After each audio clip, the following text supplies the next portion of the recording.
what happens to our bodies when we're stuck in fight or flight mode? When you're in fight or flight for a long period of time, there's going to be increases in hormones such as cortisol and adrenaline.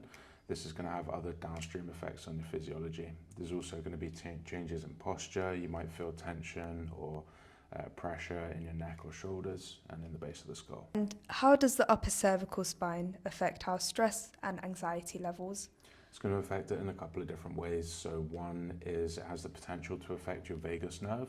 If this vagus nerve gets irritated by an upper cervical misalignment, it's going to downregulate your parasympathetic, which is your rest function. That leaves you more in that fight or flight state. And can misalignments in the upper cervical spine really cause symptoms like dizziness or fatigue? Absolutely. We see these really commonly in the clinic when people are constantly in that fight or flight state. They're burned out, they're not responding well to their environment. That's going to leave people with these kind of symptoms. It can also increase anxiety, which can then further perpetuate these symptoms. And how would you say upper cervical care can help switch the body from being in fight or flight to rest and digest? So if there's a problem in the upper cervical spine, like a misalignment, when we correct that, that allows the nervous system to regulate more efficiently again.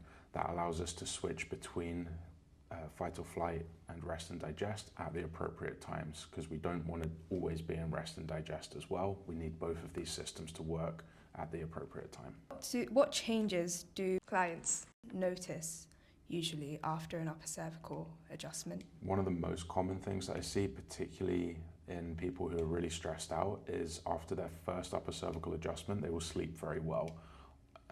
And they'll feel much more rested, longer sleep, and then we start to see further changes after that.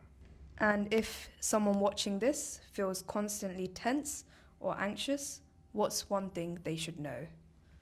If you're constantly tense or anxious and you're struggling to find ways to manage that, it's worth getting checked by an upper cervical chiropractor to see if there's a way that we can help your body work a little bit better and respond more efficiently to the stresses in your life.